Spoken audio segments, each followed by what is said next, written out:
Welcome to the committee review meeting, March 6, 2018, the Norwood Board of Education. Amber Ballard is missing. All other board members are present. Please stand for the Pledge of Allegiance. Pledge allegiance to the flag of the United States of America and to the republic for which it stands, one nation, under God, indivisible, with liberty and justice for all. We can start with discussion items, and Dr. Sabo, I'll let you take over. Okay, so very first on our list is school safety, and I'd just like to let you know that a few weeks ago I met with the mayor in a separate meeting, and then additional to that I met with Chief Kramer and Captain Bellman and Officer Vickers, and we will continually with them review our safety plan, as well we'll do the same with our faculty. We are planning a tabletop exercise in April and May, including our Norwood PD. I want to let you know that we have 4 full-time mental health therapists in the district, and we work with Talbot House with those folks. Those folks work directly for Talbot House, but they work for us and work with our students. Additionally, we have full-time counselors in each building. And if parents choose not to work with the Talbot House therapist that we have available, we also have an intern that they can be appointed. We have a full-time social worker that is working in the district to remove barriers to learning for students. And this month, actually well before the Florida tragedy, we had planned to review and just learn more about what ALICE training is and how we could perhaps use it. And so our building principals will learn at their administrative meeting with the help of our school resource officer, Housley. He has reached out for an ALICE expert to share with us more about what ALICE training means and if it would be appropriate for us. So we will do that in just a few weeks. I want you to know that due to the tragedy in Florida, a nationwide student walkout is planned with high school students. They came to the administration there and wanted to plan an event, and so we have arranged an event on March the 14th in the gym to honor the 17 lives of the students and adults lost in Florida, and of course to have a discussion about school safety. We're encouraging students not to walk out because, as you can imagine, it's much easier for us to manage and ensure their safety inside our school building. However, we recognize that potential is there, and we're preparing for that.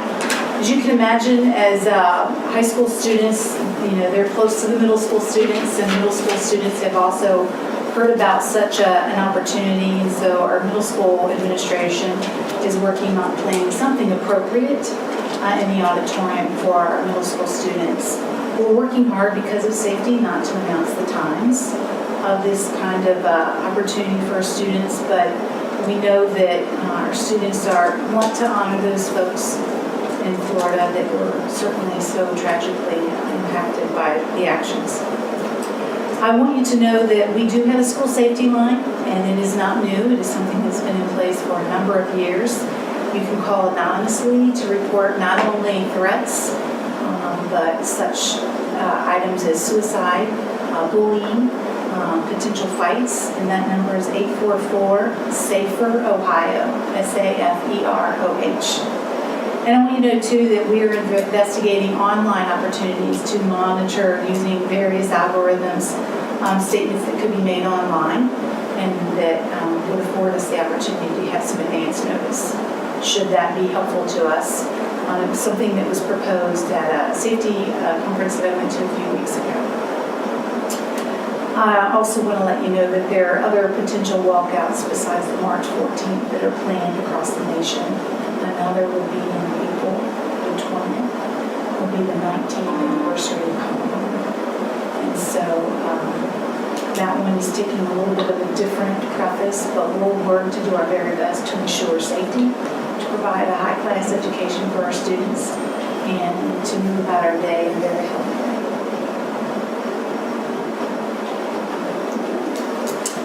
Questions about school safety? No, I mean, I want to make sure that we reiterate the fact that we can put all precautions out there and in place. But unless we do the simple things like making sure our doors are shut, which is how the Florida incident happened, was we came through an unlocked door, it's not going to help. So we need to recognize the fact that, stress to our staff and our students, that you just don't prop the doors open. You also just don't let someone in the back door because they're walking by and knocking on the window. That's something that a lot of us forget and don't think about. So we just want to make sure we reiterate that, because that's an easy way in around all of the things that we've tried to protect against. So Important things to know. I'm sure. Keeping the door shut and locked. And then talk sure we know who's coming in our building. That's right. On the days they got these walkouts, we're going to have the police up there. So when I spoke to the police, this event, the walkout was already in the works, and they did agree that they would be helpful to us. The intention is that there's a show of support. We want our students to know that they are close, less than a block away, and that they will help to protect us. And I want for our students to know who they are. We all know Officer Hasley, but I want them to know who Chief Kramer is. What does he look like? You can walk up and have a great conversation with him. I was thinking if they're putting all these dates out, they're just, setting presidents. Yeah, the concept of walking out or protesting or participating in such an exercise is something that I look for more to happen. I have two questions. The first one, you had mentioned that there's a tabletop exercise set up for May. Can you expound on that just a little bit more? So tabletop exercise is simply where you have generally the leaders of your district around the building or around the table, along with local law enforcement, and an experience is posed to you, and you would need to respond as to how you would do that. And of course, you have your policy in hand. Right. But the idea is that you talk through such an exercise, and that you know your documents well enough that you can think through it quickly. Okay. And then, of course, we evaluate, do the documents support our thinking? How are we communicating to each other? And it's just a simple exercise. Right. It's one of many ways to make us better. Is that being done in conjunction with first responders? Or is that just? Not yet. Not yet? Not yet. Okay. All right. And then my second question really is because you had mentioned something about Alice training. Mm-hmm. So there has been a lot of chatter, at least in the community, about Alice training here in our school district. And I know that's one direction to go. Have you heard or have any experience with the Department of Homeland Security's recommended program, Run, Hide, Fight? I've heard of it. And actually, from what I understand, it is somewhat like Alice. So we just speak about, for example, different terms, but the same kind of action. So sometimes we think, in order for a teacher to respond appropriately, we want them to not think about too many things, because it's difficult in an emergency to decide, which is how they came up with the run and the hide. Right. In our training, we talked about, should I stay or should I go? Right. So there are different ways to frame that. However, we're really approaching it, Alice is if someone, or run and hide is if someone's already in the building. Right. We really like to approach the whole concept of safety with what can we do preventative.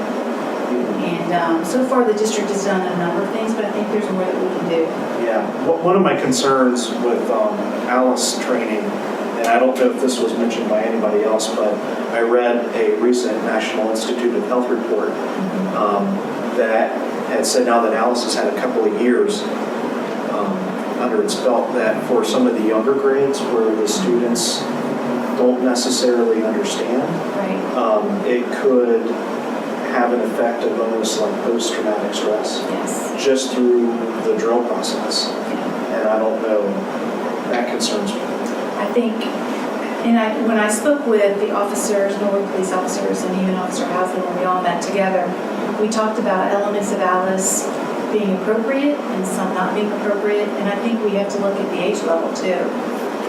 We want to protect the innocence of our children, Right. and I think the adults have that charge. That is our role and that's our obligation. And so I certainly know that we will work to that end. Yeah. So I definitely think that whatever direction we decide to go in, it would behoove us to be on the same page as our first responders. So everybody knows how we're responding and knows how to respond to. And that's to why our we've response. included Norwood Police Department in part of this, because while Alice is the word that a lot of people like to use, Right. not everyone and not all school districts are believers and users of that methodology. So that's why we'll start with, just tell us about what it is Yeah. in great detail, help us to understand. And hopefully after that and a little bit more research, we can find something that's appropriate. Thank you. Thank you.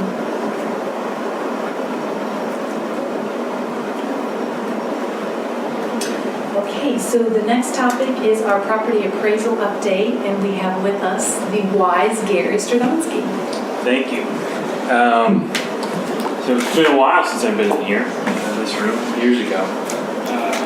But thanks for having me. Ernie had asked me to come and just present to the board on what we're doing. I'm the school district's attorney with Ennis Britton. You guys probably know Bill Dieters. I think he works with you a lot.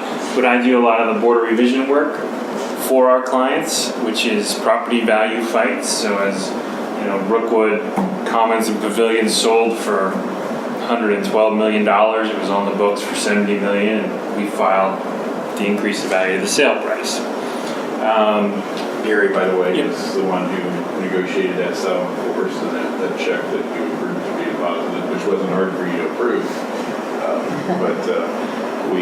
Gary's worked with the district for a very long time as well, even though a little bit more behind the scenes than Bill Dieters, but he's done a lot of work for us. Yep. And so, that's what we do, and we normally look, and, property owners, you guys have a lot of commercial property in the district, and they'll file for to decrease their values, which will result, if granted, in a direct hit in revenue to the district. So we contest those where appropriate.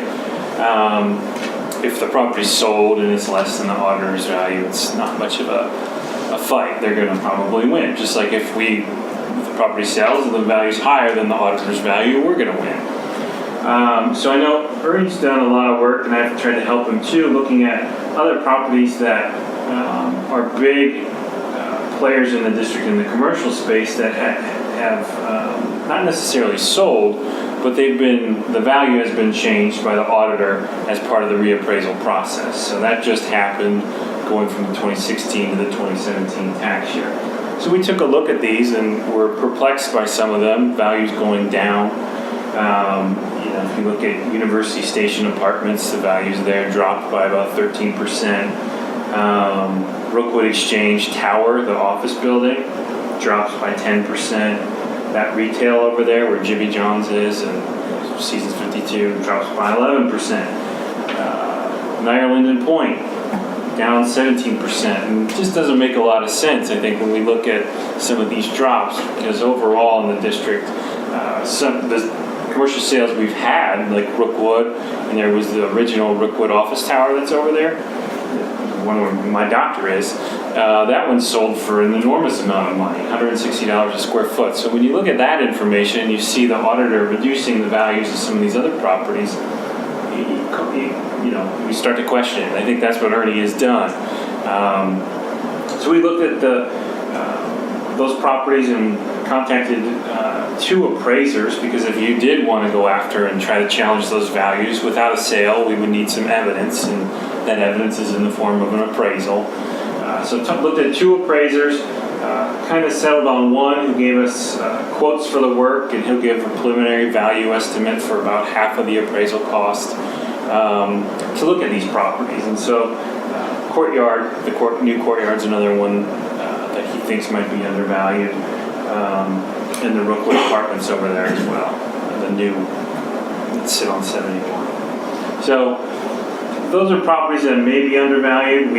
The appraiser makes no promises, to the district. He just has very preliminary looked at it and said, that courtyard by Marriott is on the books for $111,000 per room, and he's confident that it costs them more to build that on a per room basis. You look at hotels on a per room basis. So I think it seems if the district is willing and able, there's some opportunity to make some revenue here, because the auditor did do his reappraisal, but they don't do a full appraisal like we could go get and present to the board of revision to try to increase the value to what the fair market value would be. They do a much more general appraisal.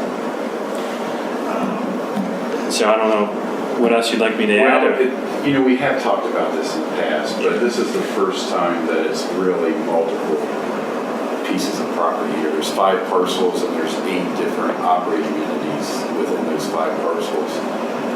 And the challenge that we have here is that, first of all, it's going to cost some money.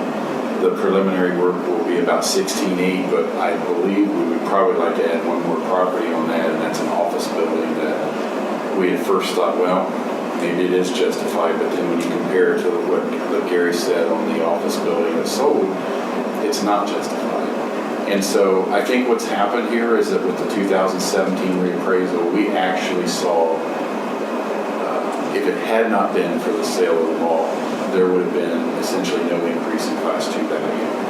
And I think you probably should be perplexed by that. Because when you see all the commercial activity going on, that doesn't seem to make sense. And so my purpose for tonight was, one, this is a lot of parcels for us to be doing all at once, possibly one more than we have on the list if we add the one back in that I talked about last week. The process here is that with Gary's expertise, he helps a lot in terms of, I could be more emotional than he'll be in terms of, but it's clear that's busy and shouldn't be, but you have to put this in perspective sometimes. So he will help us through that process. The appraiser, he can't just walk into these meetings and say, we think it should be more, when it just went through a reappraisal. And so I'm recommending to you that we go forward.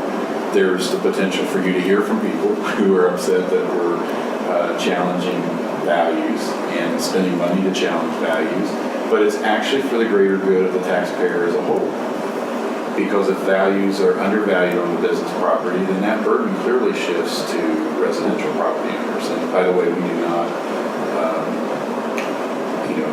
appeal residential properties. We will apartment buildings, those kind of things, but that's as close as we get to that. So we need a little bit of feedback. This is more than in the past where I've come to you. I think we've had a couple of these in the past few years, and I've said, look, there's this one, I think we need to do it. And sometimes they'll end there. The odds are, Gary, I don't know if you agree with this or not, but the odds are with this many that we're going to possibly get some good information that says that it's undervalued, and it could go all the way to Board of Tax Appeals. And I think you just need to at least prepare them for that process that's a little bit different than just going to Hamilton County with a full appraisal. So it's 2 steps. One's a preliminary that will give us some feedback.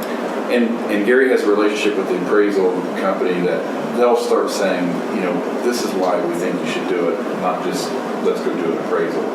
And then the next step is going to refine that and talk about, there's some really good evidence that we ought to go ahead and do a full appraisal and a full report for you to be able to use. But then it can go to a higher level here. Yeah, so the way it's got to work, at this lower level where we're in the county board of revision downtown, there's no opportunity for discovery. So that means I can't demand that the property owners turn over their rent roll. I can't say, give me every lease you have in that apartment complex, because we want to know what people are paying in rents. We want to know what your expenses are, which then that'll translate to a net operating income, which you then apply a rate of return and you can get a value on the property. So we can't really force them to give that information to us at this level. So absent any settlement where they say, hey, we don't want you to do this and we're willing to pay you if you drop this, what would happen is we would file our complaint. The deadline to do that is the 31st of this month. It gets set for a hearing later in the year. We go in the hearing with a little bit of information. This would probably be during the summer. We're not going to have the full appraisal because the appraiser can't complete it without all that information that we would normally obtain. So we may, and probably would, lose at the Board of Revision level and then appeal to the Ohio Board of Tax Appeals where there is that opportunity for discovery, like in civil litigation. You send requests for production of documents and interrogatories to them, and they must produce it. And then the appraiser can also get into the property and inspect it, because although these are some commercial spaces and you and I can walk in there, and he certainly could too, they're going to question when someone's taking pictures, right? So we really need their permission to let them in and let them into the back areas as well that we couldn't access. So that's in general the process, and I would suspect on many of these, if we did this and filed, these are big corporations who have attorneys who fight this stuff for them. They're going to probably reach out and contact me and say, what's going on? And we're going to say, we think this property's undervalued, shouldn't have dropped this much. Here's a comparable that sold for $160 per square foot when you're at $100. It doesn't make sense to us, and we're going to go after it. And they may offer at that point to try to settle the case. And like with Rookwood, there was a payment issue to the district in order to settle that case and be done with it. So I think that's probably what would happen in a lot of them. Some of them, they may just say, you know what, we're going to fight it.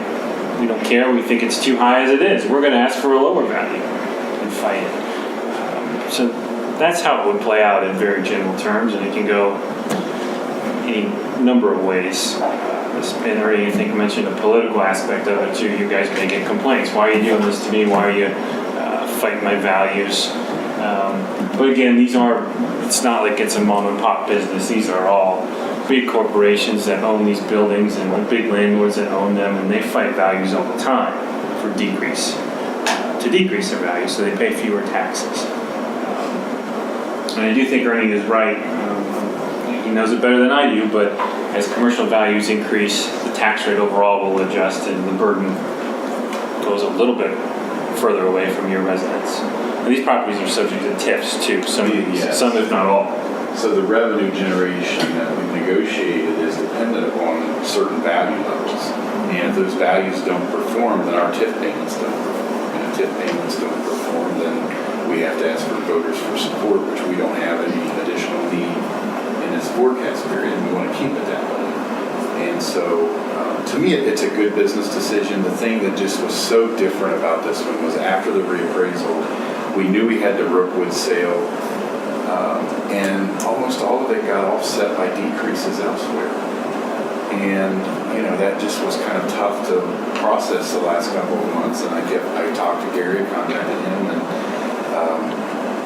it was hard to look at it and say, look, we need to come to you and say that I need to recommend to you. Gary can't recommend to you. He would certainly tell us if he thought there was no reason to do this. But, I believe we need to protect our tax base. We have two assets beyond kids and parents and our staff and all of those. But the financial assets truly are property values and tax rates. And we have to keep our eye on both. And the property values are something that we need to be looking at. And so the preliminary on this work, if we add the additional property, the preliminary appraisals work could be somewhere in the range of $25,000. Probably less. I was looking Well, if we add the other back, I'm thinking about 18, 19. Okay. So if we do that, we certainly wouldn't just automatically do a full appraisal on all of them. We'll reassess that information. By the way, I sent you the packet that I prepared and sent to Scott as chairman of the finance committee so you could all see that. I will look into, I'm not sure that I included the one property that we think we need to add. But we'll look at that again, and the next step will be to say, no, we don't need a full on this, or we do. But we need to file by March 31st, and unless I hear differently from you, this doesn't necessarily require board approval, but it certainly requires board being informed. And I've informed you of those in the past, but it's been one at a time. So I guess it's opportunity for you to give us some feedback at this point in time as well on this as we move forward. So what are your thoughts? I think we should go for it. one question, it might be difficult to answer at this point in time, but what would be our anticipated or estimated return of investment? So if we're going to invest into this preliminary report and going down this path that's going to cost us money, what is potentially our return on this? It is tough because we don't know the values, but, I think it would be several $100,000 a year. And so this is the first, we considered this last year, but that was the last year of a triennial, which means we would have had it done in last year and also bring the cases back this year. So by waiting for just 1 year, we were able to see what the auditor did with the values, and see if we agreed with it or not. But also, it allows us to do this one time, and it's going to apply for the 3 years in this triennial. So if you were able to generate $200,000 a year as a result of these efforts, that's really $600,000 over the triennial. Right. And I don't think a couple $100,000 is out of the question per year. The Rookwood payment was about $1 million, I think. Well, to give you an example, the other Brookwood, the TIF, if it's at its current level, the TIF payment could be $300,000 short. So when you look at this from a multi-year versus a one-time payment, that's also a factor in this that unless none of these worked out, you could not end up with an additional dollar. You spent $16,000 or $18,000 to find out if we ought to test the waters or not. I think it's pretty unlikely. And any of the properties that we're talking about, the smaller retail sections, perhaps not, but from the hotel on up, if just one of those data shows to be undervalued, and this is data driven at the end of the day. Right. If it's undervalued, then you will get your payback, whether 2 years or 3, but no more than you will get it back. Yeah, And the fact that, University Station and they're 13, 10, 11%, that's a lot.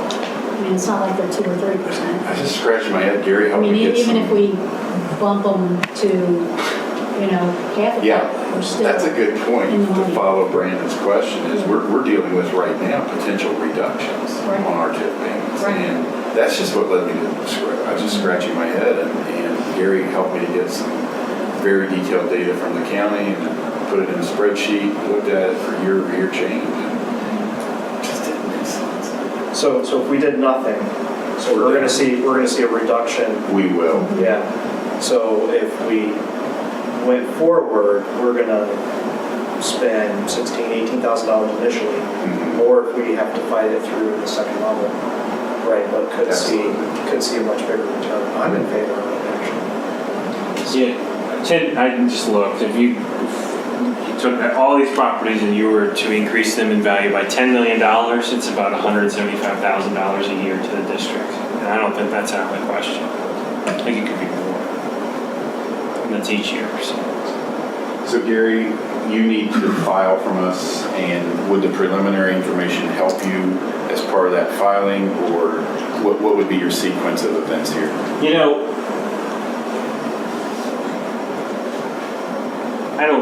I don't think I need the preliminary values from the appraiser to file. I certainly don't.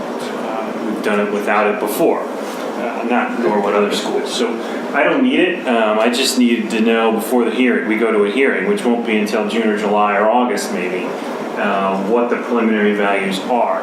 Because at that point, if he says, look, these are great value the auditor's got on there. If I go forward, you're not going to like what I give you, then we want to pull that back and withdraw it. So I just need that, by the summer, so we can file on all of these. We can always withdraw them later before the hearing if it looks like the value's good or too high. Any other questions? We'll keep you informed along the way. As you can tell, though, it's not an overnight process in that. And we'd like to proceed, and I'll follow up with you. Okay. All right. Thank you. Thank you, guys. Thanks, Gary. Thank you, Gary. No problem. Thank you, Mr. Spencer.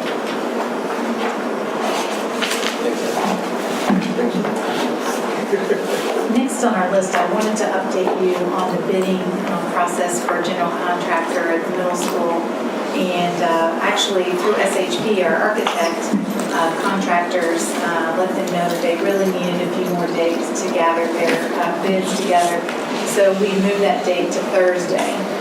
However, I did want to share with you a few quick video clips of what SHP has put together and for what, once we find a general contractor, what perhaps things could look like at the middle school. So if I take you to the main entrance, this takes you up the main entrance, and I'm going to show you the elevator here. Of course, you're walking through our first set of doors, through our second set of safety doors. To the right, and right here to your left, that blue door is going to be our new elevator. Right now, that's about 3 or 4 windows. So let me play that for you again, just so you can process that. Okay, And our so lovely new steps. how do they get to the elevator if they can't get up the steps? So that's my next video I'm going to show you. Once you make it up all these steps, you need the elevator to go to the 3rd floor. No. So this is the elevator, and this just shows you what that main hallway looks like. So this is if you were to get to the elevator through the, coming in from the, let me stop it there. Bottom floor. From the bottom floor. So this is what we call the girls' entrance from back in the early 1900s. So you walk through, and presently at the end of this hallway, you would have a choice. You still have the choice to go upstairs to the 1st floor. And right now you would see wooden doors, and that would take you into the mechanical components of what we call the basement. So these lockers are wrong. They're actually going to be single lockers. So that's your opportunity to go up the steps to your right to the 1st floor. You can go down these steps, and that takes you to the girls' gym. So this set of wooden doors would be changed. And this would be certainly a walk-through area. Down a little bit of an decline, and then there's our new elevator. Decline, mechanicals on both sides gets to those areas. And then this is the other side of the building where we have the boys' entrance. And if you turn to the right here, you would walk down to the boys' gym, where you could go up the steps, and that would take you directly to the office. And this, if you walk through the door straight ahead, that takes you to the outside, which is the right between the bridge. Yeah, that area. So, geez, I didn't want to see that again. Sorry, I like to envision what it will look like. Again, these lockers are going to be single lockers. They're not over top of one another. We've corrected that. Again, wooden doors removed. The elevator access is directly to the right. Of course, there's a bit of a decline there. Access to mechanicals on both the right sides, right and left, up an incline, and then of course that will take you to the access on the other side of the building. Is that elevator, so you go down to the boys' gym, the old boys' gym, and then the girls' gym. So does the elevator go down another floor as It well? does not. It does not. It does not. So, It doesn't get you access to the field house. okay. It does not. There were some limitations. So they'll have to go outside and across the parking lot to get to the field house.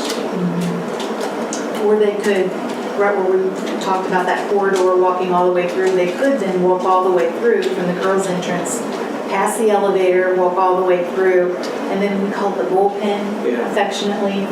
They could, Go up just through that. shorter access there. So this is a classroom view. Essentially, it looks like a typical classroom, but this is going to take you into a classroom, and I'll try to point out some of the new things. You won't feel the air condition, but pretend that there's air conditioning as you walk through this lovely door.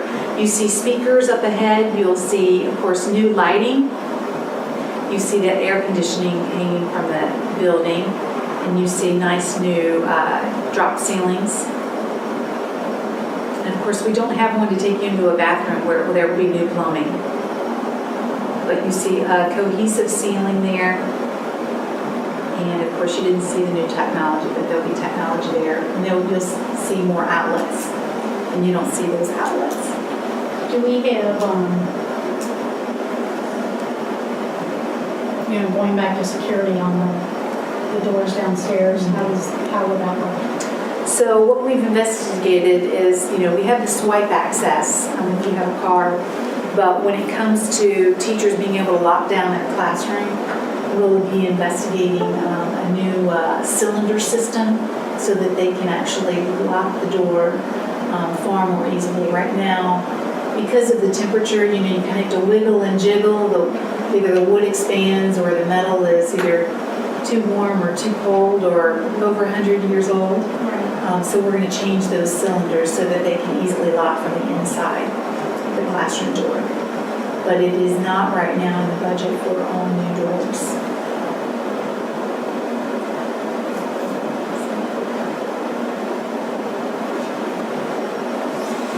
I'm looking forward to the construction process. And hopefully we'll have more for you on those bid updates this week. The next thing on our list is policy adoption. I know we've talked at length about how to go about policy, and I believe included in your packet is a suggestion from Mr. Diegers, simply about how to go about adopting policy based on the policy we have now about adopting policy. So unless you want to change our present policy, right now our policy suggests that we would read the first time during the formal board meeting, not during the committee, and that the second reading after that we could then adopt. So he suggested just 2 months. So perhaps, for example, if we use this month as an example, in our board meeting next week would be the first reading, next month would be a second reading, and in that same meeting we could adopt. He did not note it in his letter, but many times in our conversation he suggested that we should not temporarily adopt unless absolutely necessary. He encouraged us not to do that. So if you want to change policy, we can have that discussion, but I just wanted to bring clarity to what our policy says and how it should be applied or could be applied moving forward. And once again, by state law, we don't have to have 2 readings because some are within the district. That's right. But our policy, the way we adopted it, Our suggests. district policy. That's right. So I think we should change our district policy. I mean, I've been on board 10 years, you've been on it 12, and I'm not sure that we've ever had anybody that has come back to us and didn't like the policy adoption. And if we did at that point, we could address it. It's not like, I don't know why we would want to hold up the policies. Well, and I think it adds more paperwork and more chance for us to lose something or drop something and not get it taken care of like we should. So quarterly, policies are proposed to us, which suggests 4 times a year. So I was grateful that he wasn't suggesting a 3rd month, because then it could get confusing. I disagree. I think that having the 2 readings is good, it's healthy. It allows for the possibility of other stakeholders who may have some input into the policy decisions that we make to want to do. Now, you have made the comment that you've been on board for so many years, and Scott attended on board for so many years, and that hasn't happened. It doesn't mean that it's never going to happen. It just means it hasn't happened in the past. If the other comment about it creating more paperwork or the opportunity to drop or lose things, I disagree with as well. I mean, we already do our agenda by consent decree, which means that you don't have to sit there and read verbatim every policy change. The way that we do it is we adopt it by listing the line items 1 through 10 or A through F or whatever, and then, technically that's considered an official reading. You do that 1 month and then you do it again the second month, and there it goes. We already have the proposed policy changes on our website for people to view. I know the current proposed policy changes have been on our website for almost a month now, right? Oh, yeah. So I don't think we should change our policy. I would be in disagreement for wanting to change our current policy for the 2 readings. It's my opinion. I would defer to the general consensus of the board, but I wouldn't change that. I would allow that to go forward and allow for our constituents to be able to have a voice on our policy matters if they choose to do so. Well, I mean, they have a voice on our policy matters, whether we adopt them the same month that we read them or whether we hold them off. It's a matter of, if we adopt it the same month, then at least the policy's in place. And if they've got an issue with it, they come to us, we talk to about it, then we can address it again at our next meeting. Sometimes we're under time constraints when the policy's handed down. I don't know that it's a matter of that month it has to be adopted. I believe we have had them where we've had them presented and we have to adopt them because of a time constraint. If we don't change our policy, then we're tying our hands on that. And we're going to then be forced to have a special meeting just to have a second reading on these. And I understand what you're saying, I get it, but it's not that we're not going to listen.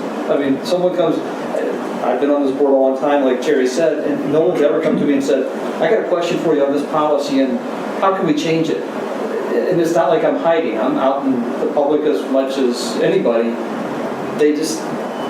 Most people don't, unless it affects their child, they're not looking at the policies. And if it affects their child, they're not looking at the policies, they're coming to you and saying, what can you do to help me? It's not, I read through the policies and this is the policy that needs to be changed. Right. I don't disagree with that, but I don't think that in itself is a reason to change our current policy structure for having 2 readings. I don't buy that argument.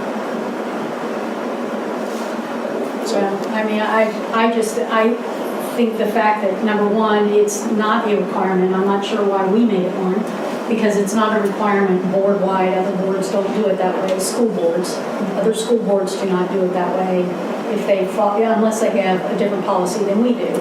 And I'd like to not separate ourselves to that extent that, plus I know administratively, I do know that it's an added step. So, I mean, I want to be transparent. I want to, I'm with both of you on the fact that, if somebody has a problem, I certainly want it addressed by the board, but they are certainly going to come to our meetings, or they're certainly going to call one of us if they have a problem.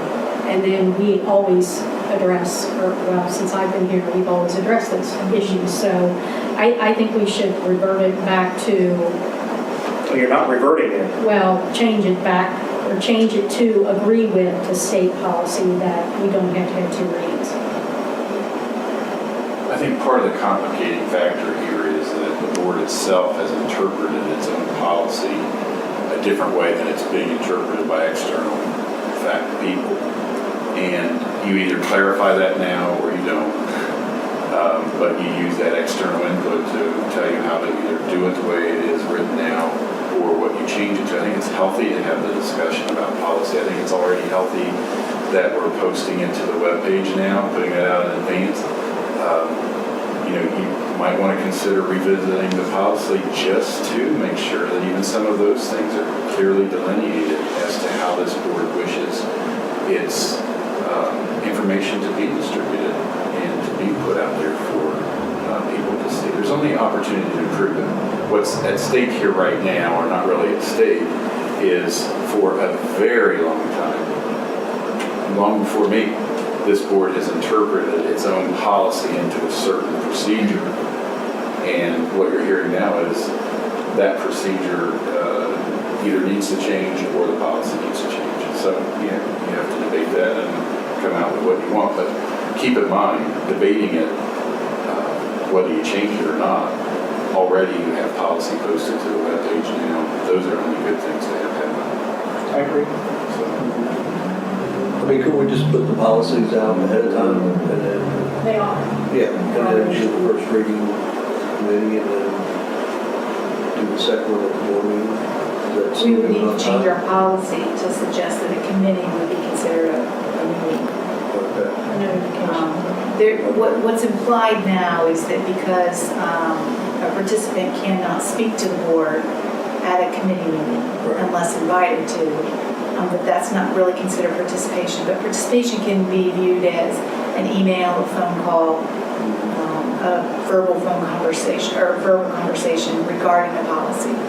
So then technically it needs to be done at A board meeting. board meeting first, and then the Where second one is participation is voted on. permitted. We have to The take second we have to board take an official action on it.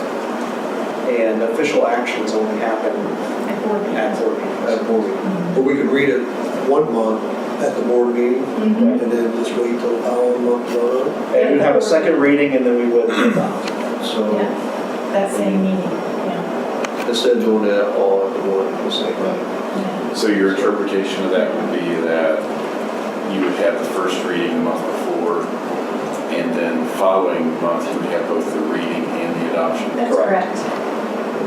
And that would fit, is that what our legal counsel is saying, would Yes. fit with current policy? That's correct, with how it's written now. But the state policy is written that you do not have to have 2 readings. I would be careful with that, because OSBA does recommend that boards have multiple readings for policy changes. We don't have to agree with OSBA. There's a lot of things And we we don't agree with OSBA. it, yes. We almost didn't pay our dues one year because we Yeah. were on OSBA. Yeah, we got pulled out of OSBA, but it was your first year, isn't it? Yeah. Which will come up in our other session. The one thing that, if you did it the way, if you used your existing policy and interpreted it to be a meeting instead of a committee, which has not been how it's been interpreted in the past, Right. for a very long time, we mentioned it again. One thing that does do for us as an administrative team is it establishes a set protocol that we know then that needs to be posted to the webpage by that meeting, and therefore it is at least posted for 30 days headed into the next meeting. I mean, I think it's manageable. I just think we need to know, what you prefer. I like knowing that there's something that triggers us to get that on the webpage. And the one thing that does that, arguably, although it doesn't work today, according to what we're being told, is the committee meeting.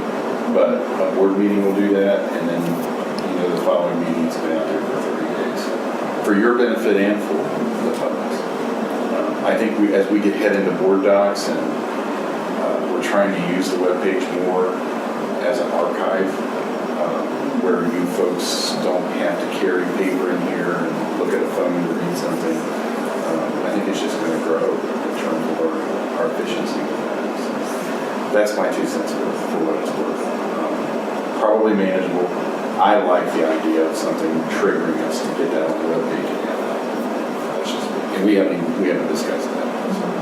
Chris, how often do we have it where the policy's presented and we have to get it done before 2 months? Not very often. Usually those are triggered by something internally that we are trying to fix that is important to us. Like when we changed, athletic grade point averages and things like that felt more timely for us. Those were really important and timely. We don't always when we get the quarterly report, we don't always immediately bring it here. We do some behind the scenes work. We're like, oh, check this policy out. This just came down. How will this show itself at the high school? A lot of it affects the high school. How will this work with athletics? How will this work with our graduating class? So we run it by to make sure that we can handle the changes to come. And then we try to, of course, get it in within that time. Sometimes they have a date. It's usually about assessment that has a date, and those come when they come. They're kind of, you can't predict those. So, but I know this is a big group of policies, but we often do try to separate them out unless they're really easy and they're low-hanging fruit. So it's like, oh, that goes with this, and it's a duplicate. So really 4 is really just one policy reiterated in multiple forms. But they often aren't all at once. And the difference here is essentially 2 or 2.5 weeks. Mm-hmm. Because we normally would have it to you at committee. What we're talking about is that the board meeting before that would be there, no later than the board meeting before. Actually, you'd be talking about the committee meeting before that board You meeting. would, but you wouldn't have to. At the same time, we could still have the agenda ready and have this. Because you wouldn't adopt it at that point. Yeah, I know, but do you want to actually take action on something that you haven't read? Well, no, you Whether you're wouldn't take adopting it or action. not. You wouldn't It's a take reading. action until the It's next. an official reading. I know, Do you it want is. to have that official reading? Oh, then you don't get to ask the questions. Yeah. Usually you know going into it. I understand. I mean, I don't know that I want it if I haven't read it, if I haven't seen it. No, I'd be lost in there. I mean, if it's an official reading and all of a sudden we're going to have an opportunity for the public to ask I questions. see what you're saying. If I've had no opportunity to read it or go over So it, go through 2 committees yeah, and one board meeting, then the final board meeting. So 2 and 2 is what he's Yeah. saying. 2. So, yeah, the board can ask clarifying yeah, 2 months takes it instead, out of one. or 4 weeks instead of 2. Yeah. Things are complicated. Here to help. Essentially what we've done this past time. Yes. Right, what we're doing right now. Yeah. And I'll be honest, it doesn't make a difference to me. I'm fine either way. It's a minor change to me. I just don't want to make it harder than what it has to be. Past practices have worked. So I haven't had an issue with that. So, and Brandon, I'm not trying to say, I've been on the board all this time. I'm just saying in the past it's worked. It hasn't been an issue for us. But if you feel strongly about it, I'm fine with it. It's a minor change for me. I mean, I'm the same way. I just think that it's always, I'm with the thing of keep it simple. And this seems to complicate it based on not a whole lot of opposition. Will you be okay? Because this might happen where one round of policies is going through, but we've got to start another one if they don't all start at once. See, that's what I'm, Do you understand what I'm saying? Like sometimes we keep a few on hold because we're like, we better find this out.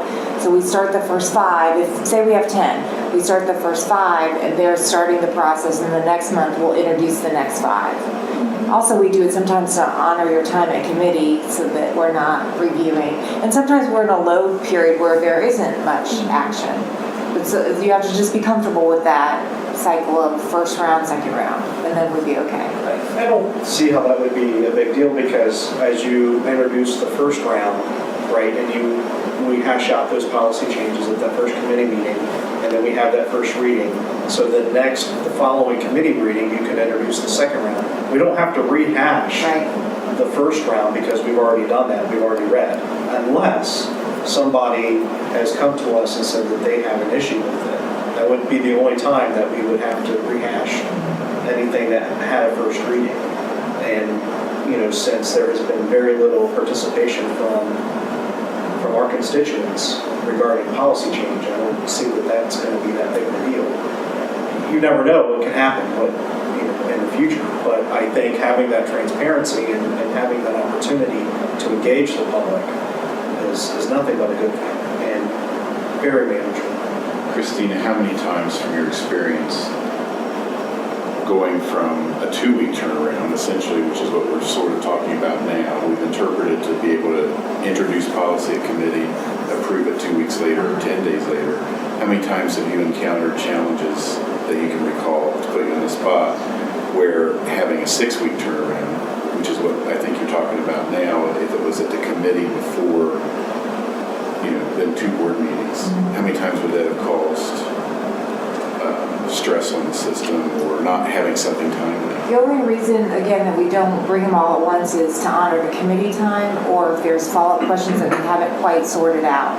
If something calls for us to do something different, mostly at the high school level, and we have to get our ducks in the row before we come and say, our ducks are in the row, we can soak up this policy. So it's a matter of, this is probably the worst month we could have done it because we have so many, but it's always in the works. So we're sending one round through, but always there's a whole another set. It's just not right now because we did so many that we're working on to get ready for the next round. If it was the way we had done it. So there's always work in progress before it's brought to the board.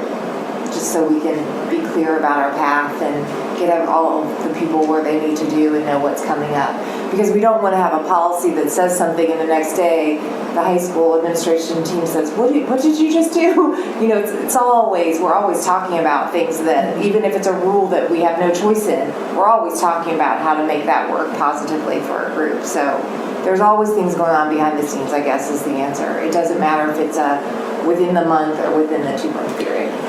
So is 6 weeks manageable as opposed to the current 2 weeks? Well, sure, it's longer. Yeah, it's fine. It's fine either way, honestly.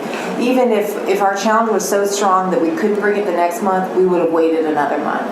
We're not going to bring you something that we haven't solved how to procedurally deal with. That's just silly. So the existing policy interpreted today would, to honor what you said, the general procedure would be that we would have it to you a committee before a board meeting for the first official reading. That's not to say that something couldn't have hit us between that 10-day period, and we might have to but it wouldn't be standard operating procedure. That, hey, we have to put this one in here because we just got word our league is changing grade point average, and that's additional. And by the way, operationally, that's what we have to do now. I mean, from committee to agenda, we do our best to get everything on there, but it's not good use of your time either to not use that 10 days if there are agenda items that you need to see and deal with. So procedurally, Scott, does that address your concern? Yeah, if it was that committee, then there might be a rare instance, but we would certainly have notified you more than 24 hours in advance that that's being added to the agenda. And that would be rare, and that would be a first, and then the second would be the following board meeting, the following month's board meeting. So the current policy would work that, we just needed clarification on how to operate. Does that make sense?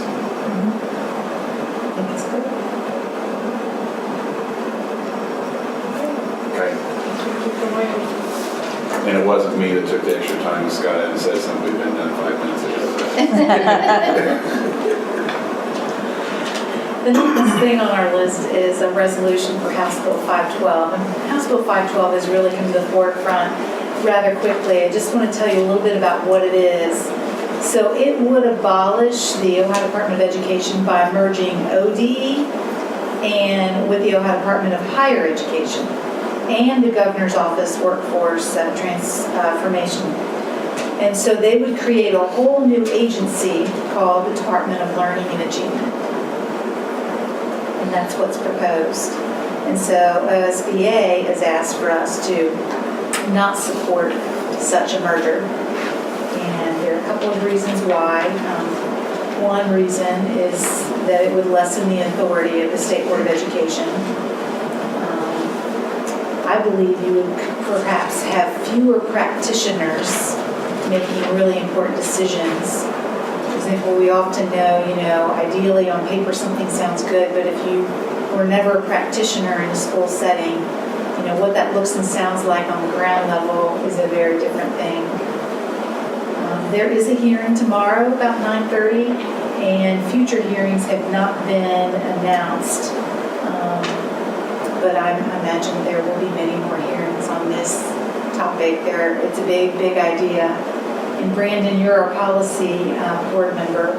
Is there anything more you would want to add to the whole concept of House Bill 512? Absolutely. So this is kind of like a scary beast. So the Ohio Department of Education and the Ohio Higher Education encompass about $13.5 billion worth of funding. And there are currently 11 elected State Board of Education members and 8 non-elected appointed Board of Education members. So basically what House Bill 512 does is it's going to strip away all of the funding authority, all of the assessment authority, all of the state report card authority away from the Ohio Department of Education and put it into an appointed department. So you're going to have one person who's appointed by the governor who is going to take over $13.5 million worth of our funding and is going to be able to make unilateral decisions on how our educators are assessed, how schools are assessed, how state report card is done, and how our schools are funded. So if we have issues with that now, oh my gosh, just wait until this thing takes effect. There's nothing good that can come out of this. This is so scary, in fact, that they're running this through the oversight and accountability committee instead of the education committee, because this thing would never, ever make it out of education. So they're trying to backdoor it out of committee for a House vote, and this thing could go straight DNR. Now, I know that as Board of Education members, we have no political affiliation, and we should have no political affiliation. But we do not want this thing to make it out of committee or make it through a House vote, because it could really have a big detrimental impact on not only public education, but I think private education as well. So OSBA has asked for us to sign against such resolution. In your packet, you saw a sample one forwarded to you. Now again, the resolution that we have here is just the boilerplate resolution. I found about this on my own and then reached out to our current representative, Bridget Kelly, who kind of talked me through about the bill, and then I read up about it a little bit more. The bill itself is 2,403 pages long because it changes that many Ohio Revised Code statutes. There is a condensed analysis done by Carol Knapp, which is a lot easier to read, and then there's a financial assessment attached to this thing as well that outlines the significant impact funding-wise. So you could have one person who can say, nope, we're going to change how schools are funded, and it's going to be done this way, and that's it. And there's no recourse for that. And it's an appointed position, not an elected position. I think to highlight this sense of urgency that Brandon suggested is that school superintendents were informed on Sunday. So that's how quickly House Bill 512 became. But 2,400 pages didn't get written overnight. No. Thought about it. Well, to be fair, most of the 2,400 pages is a name change where they're striking out Ohio Department of Education or Ohio Higher Learning and changing it to the Department of Learning and Achievement. It's probably been a work in progress longer than a couple of weeks. I think so. So, I mean, if you want everything under one umbrella, it's the route to go. If you don't want everything under one umbrella, and that's not to suggest or note silos, people working in silos, because that's what's been suggested as a resolution to that. But I don't think those agencies work in silos, but just in my opinion. So I would ask that you would support the resolution against it. 100%. The next thing on our list is board doc training. Did you want to finish the rest of the We agenda probably pretty should go quickly? through the rest of and the, I think we should, and then go through the board doc training. We were really off on our timing. We thought we were going to do board doc training at 6 o'clock. then Could I go ahead and bring them in? So And get us ready? yeah, I so think you that could would be fine. move quickly. Okay, so we just have field trips, and the MOUs you see here, these are not unusual. These are actually folks applying for grants, and they need to show that they're working with Norwood City schools. So for example, for community connectors, that's just simply how we work with those grant agencies, and generally we're the financial distributor of those funds. For number one. For employment, again, it's classified long-term sub at the high school because that person went on maternity leave. We have in addition to the classified sub list. Joe Walkett, we're asking you to approve that as an employee stipend. He is a DJ. We also know that he is a faculty member. The the group putting on, the grade level, the juniors putting on the prom, want him to be the DJ. So for us to appropriately be able to pay him, it needs to be in the form of a stipend. And then, of course, the pupil activity contract, Steve Bosch for varsity baseball. And that includes personnel suggestions. You see our typical policy that we're going to have as a first reading this month.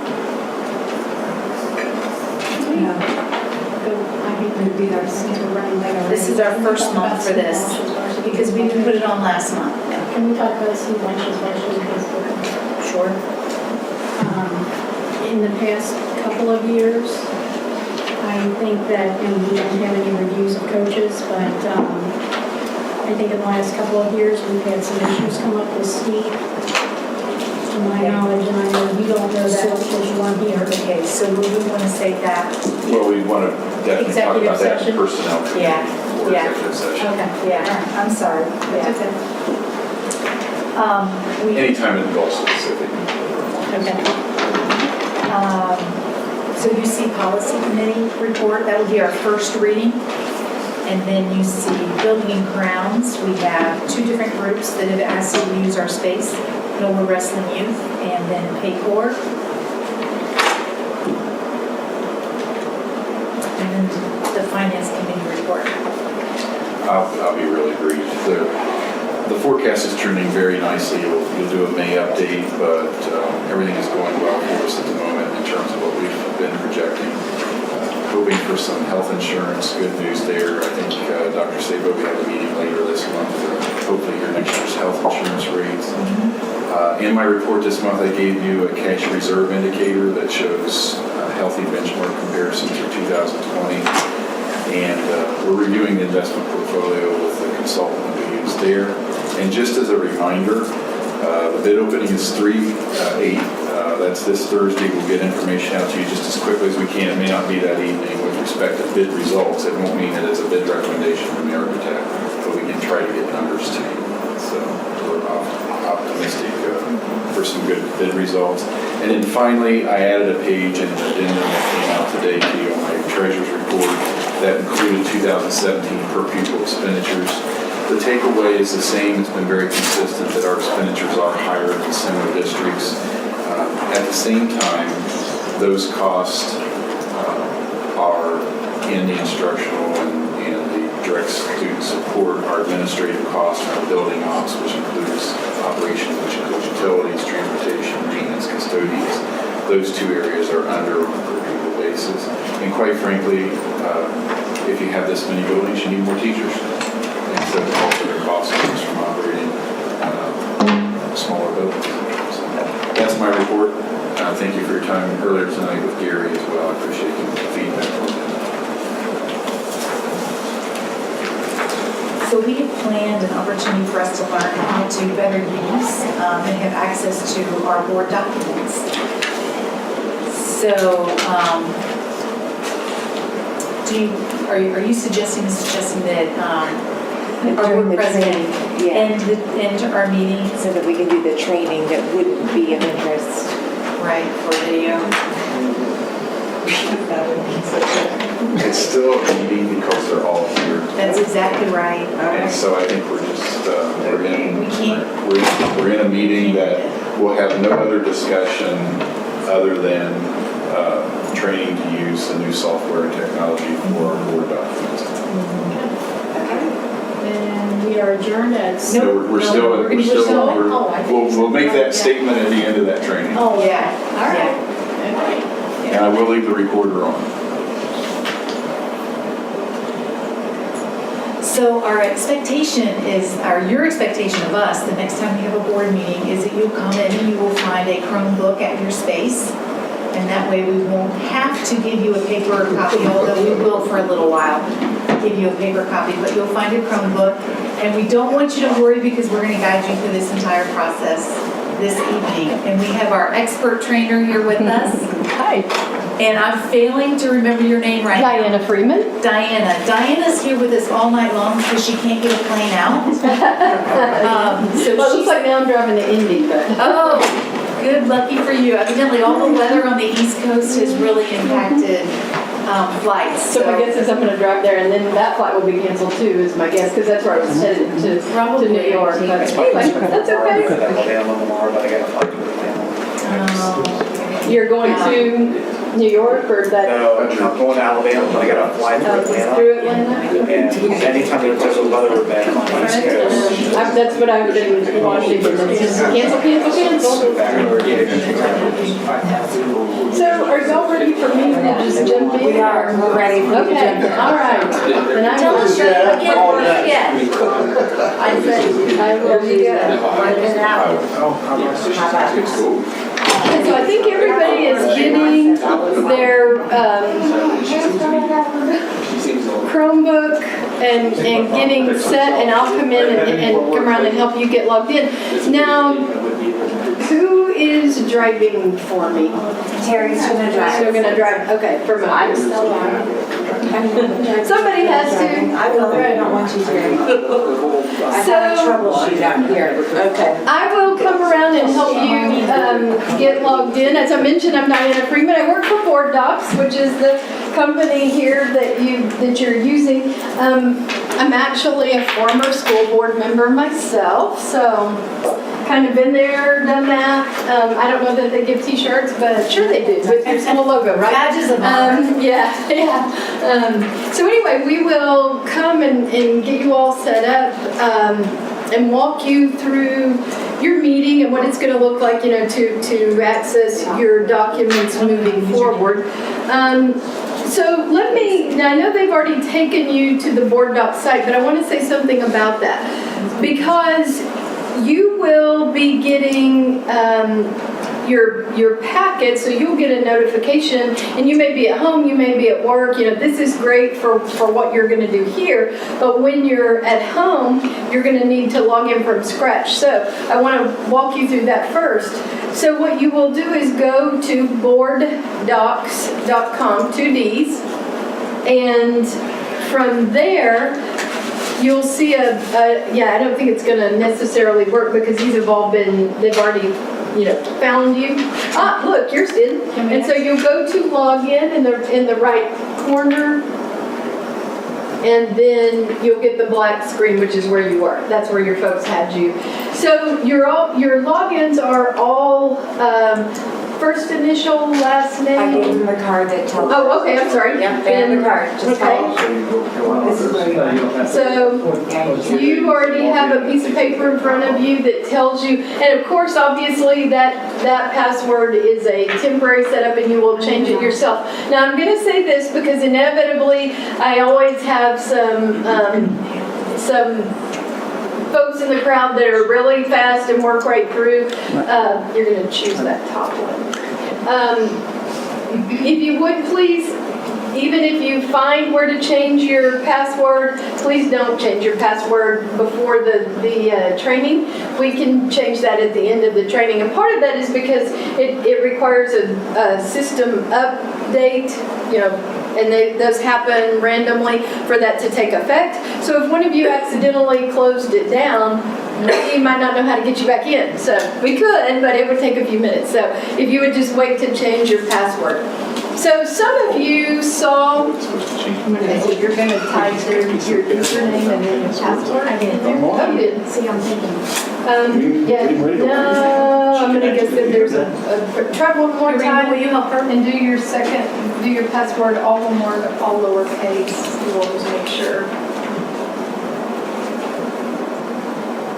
That's a good question. I'm in. Do you need another water? I am good for it. We're just trying to find the materials because see, I told you had to hang by me. So what you may have seen come up, and it depends on if you were all the way, somebody had already set your machine all the way up.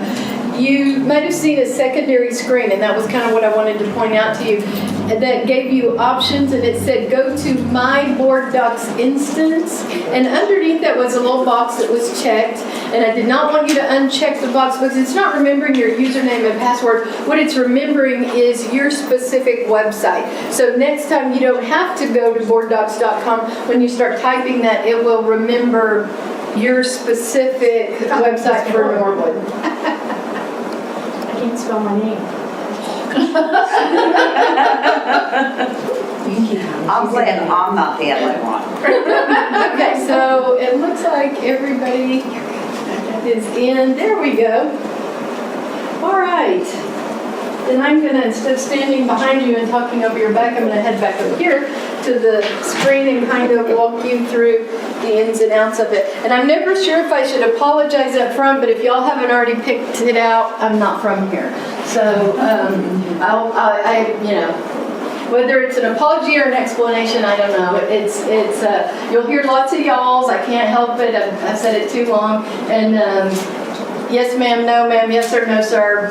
It's just, it's what we do. I can't change it. Right in. Yeah, there you go. Okay.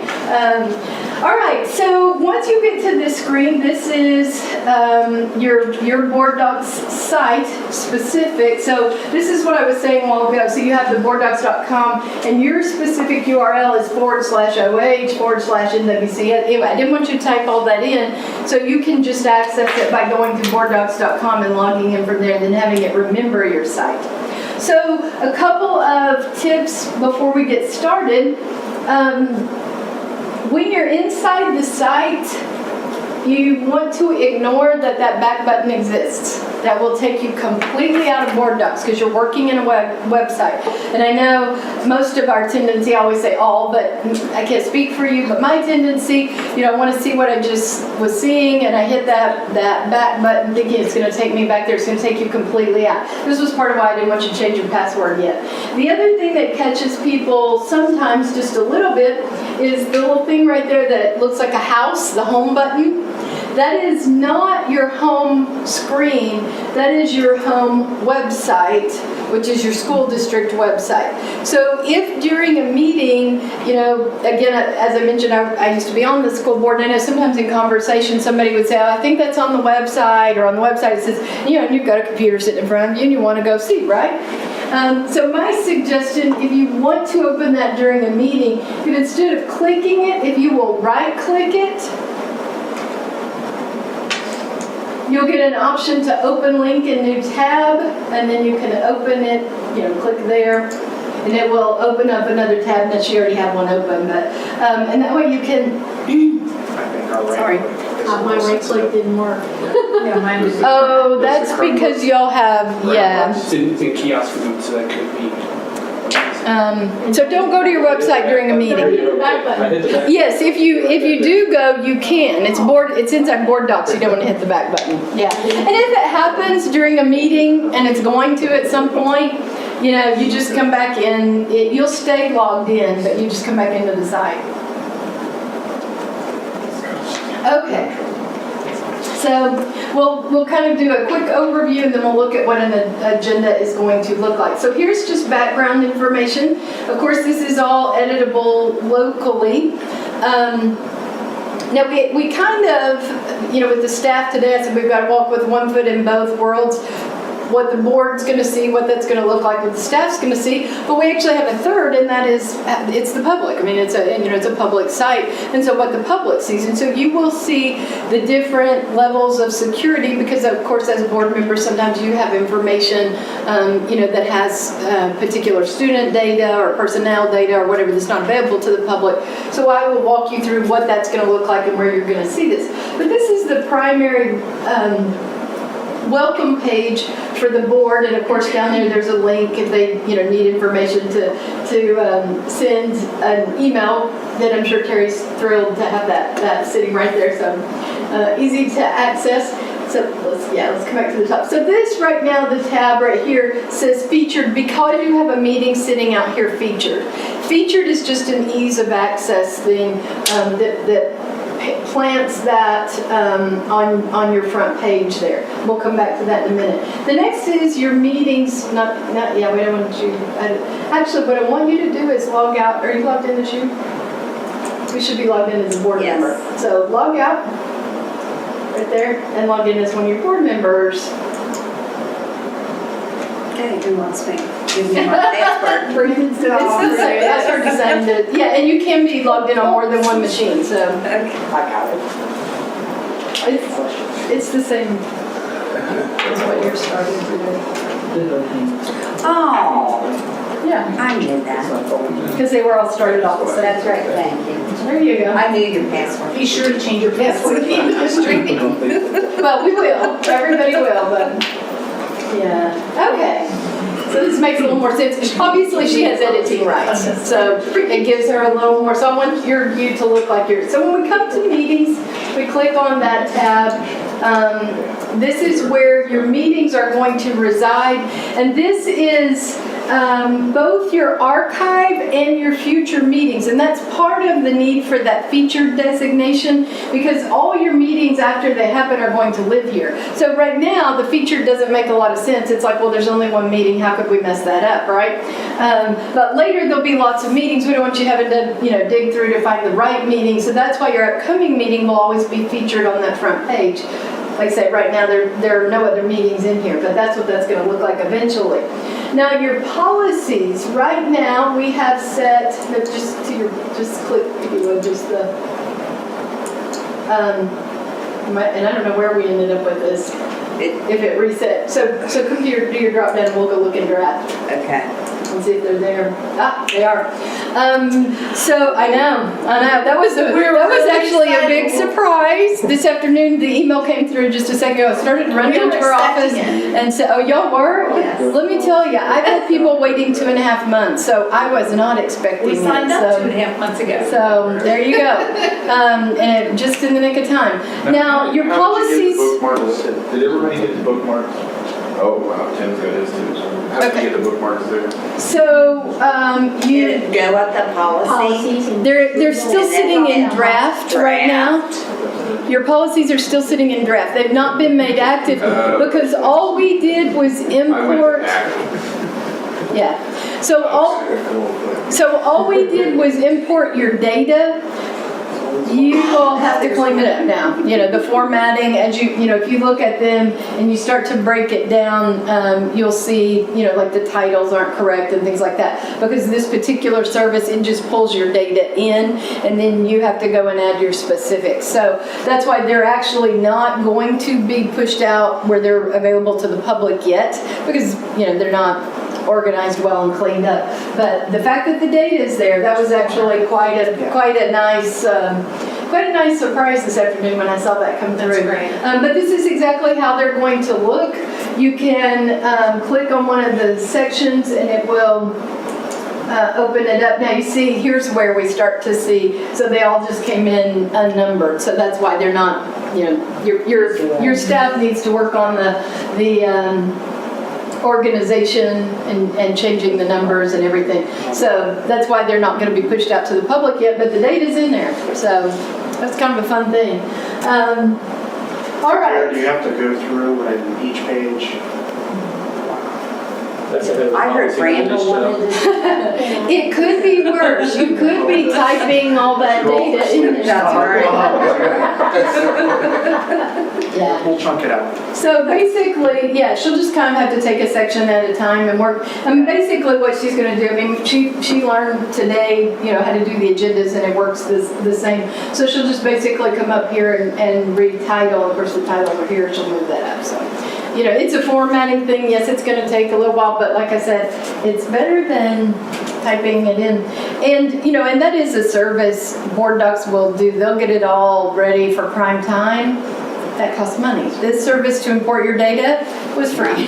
So yeah. So to me, that's a pretty good value. I'd much rather have that and just have to go clean up the formatting. So yeah.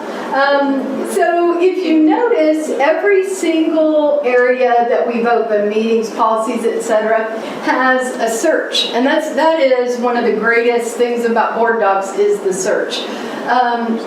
But the other search that is available, if you come up here and you notice the little magnifying glass, that's our universal search.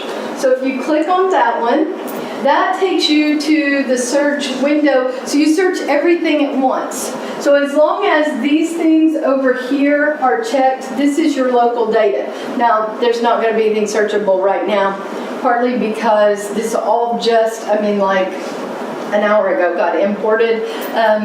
Anything that's added has to do, in order to be available in the search, it does an overnight hard reset system update. So it will all be available tomorrow in search.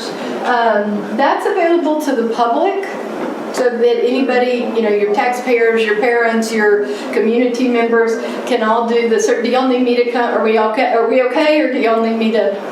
I'm sorry, no. No, you're fine. No, we're good. Okay, I'm sorry, I just wasn't sure if you needed some help over there, if I needed to run over there. Okay.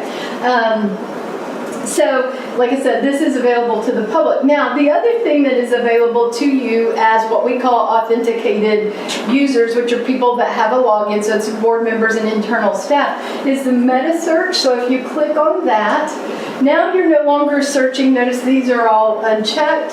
You're not searching your local data. Now you're searching the Board Docs database. This is just a research tool we make available to you. When I was on the board, like I said, things would our superintendent would come to us with some issues, and we would always go, okay, what are other schools doing about this? And that's this is where to find one of those answers. So is there some issue, question, whatever that y'all had recently that you would like to have a search? Okay, how about I suggest one? So recently, I was in a district and I asked, and they said, yes, since Christmas, all our kids are bringing drones to school. So why don't we type in drones, D-R-O-N-E-S? Oh, Yep. There you go. do you want else? Yeah. Okay, enter. So you see that it's already doing it. Oh, This is a search area. This is a search area. Yeah, so the meta search is where we are. That's where we're working. Yeah, if you click on the meta, now you're in our data. And scroll back for me. No, yeah, there you go. Okay, so if you search drones, you look up here and you see that there's 122 matches. It maxes out at 250. So it's sort of interesting to me that this particular topic across the United States doesn't have any more entries than 122. Maybe y'all's kids didn't show up with them after Christmas. What you see here are agenda items from, it's just doing a pretty simple computer search completely through our system. So you see agenda items. So why don't you go ahead and carry that one you were on? So that's only for other school districts that are in your database. And by other, you mean not you? Because yours will be in there too. School districts. No, other school districts. So it's pulling from only school districts that are in your database. It's anybody that's in our database, and so you may see, the first one was a community college. Yeah, the very first one was a college. School districts, water districts, park districts, anybody that's in our database. But they have to be on Board Docs. Yes. Yeah, this is doing a Board Doc search, so it's searching our data, absolutely. So she clicked on one of the agenda items. So we see that this was on their consent calendar at their regular meeting, May 11th, 2015, and they were actually purchasing. They were appropriating money to purchase a drone, and here was the content down here. Now, all you see is the public content. So they may have had something in one of those different security fields. You're not going to see that. And the same will be true of your data. You'll be in the search soon, and other people can search yours, and all they'll see is the public content. So we'll close that. So that was an agenda item, and it tells you here it was Okaloosa County Schools in Florida. Now here next to it, we've got a policy. So if you click on that one, and that's Provo City Schools in Utah. And so here's their policy actually on drones. And because I know nothing about drones except doing this search, I'll show you something, so we'll close here. So let's go back up to the search. So they're also called UAVs. So after drones, do OR. capital UAV. Okay, so notice our 122 now went to 159. So that's a good thing to remember. Like sometimes I ask if people and they'll say, yeah, lunchroom charges. What are people doing about lunchroom? Well, lunchroom or cafeteria, yeah. So you can use that to expand. If you don't get a lot of answers, you can use that to expand your search to look for something else. So let's back that back out, the UAV. The other way that you can limit it is do capital OH, do space. I know. Yep, I know. Y'all clearly just don't, you're not in the right mindset, because today's the only place I've ever been in this state, and nobody chimed in after I said OH. So here you go. Yeah, I know, y'all disappointed me deeply, because I usually hear that. I said we have juicy in it. Yeah, they said, that's what they said, everybody. They're like, no, you're in the wrong part of the state. So you notice now there's 7 matches, but they're all Ohio schools. So that's a way to limit it. So we don't care what everyone in the United States is doing, we care about what other Ohio school districts are doing. So especially if it's something specific, to your law, how are people, carrying out something that your legislature How many passed. school districts in Ohio is on ordinance? I can find that out. Off the top of my head, I have no idea. We have overall, back in the fall, we surpassed 2,500 entities. Now, how many of those are schools and how many are in Ohio, I don't know. And like I said, that was back in the fall. I'm guessing we're around 3,000. The vast majority are still schools. The software was developed for schools about 20 years ago, specifically for schools. In the intervening time, lots of folks have come on board and wanted to use it because it basically fits any governance model. And so we do, like I said, have city councils and county commissioners, and I have done one water board, one water group. I hesitate to say water board. Park boards, any kind of public board they can use this. So anyway, this is just, like I said, a research tool out there and available so that y'all can kind of see other things that are going on. When you're ready to search your local data, again, you would move it back to these boxes. But when we're ready completely, we'll just click that arrow right there and move it off. Is it possible to do a meta search but only for policies? You would have to do your search and say policy, like drone policy, and then it would go through. And even then, it's not going to be perfect, because if the agenda item was to adopt the policy, it's still going to show up. So basically, you can't separate out the two. Okay. I mean, it really is a pretty simple, To Brandon's question, you can get us a list of Ohio schools, an actual list? I could, I don't know if that's, I know that they exist, whether. We're going to count, because what I could see would be useful, like tonight, if Dr. Sabo wanted to do a search on security, not just in Ohio, but she may want to refine that search down to certain counties. It's going to help us to kind of know the schools that are in the area that might be on board docs. Like, I pulled up one here, Princeton's on there. Okay, well, that might be a policy as of more interest to us than, say, Ashtabula County. Yeah. So it would definitely be a tool we could use. I would suggest, how that we contact that email to send a question to support. That would be my guess. I don't mind asking. I just, I'm on the training side and not the sales side. Yeah. Well, on the flip side of that, if we're kind of like on the leading edge of this, but there's not many schools in the state that are doing this, this may be something that we want to.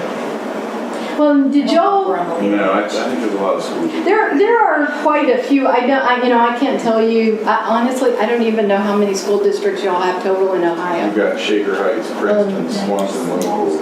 West Claremont. Lorraine County. So we There's like 600 and something.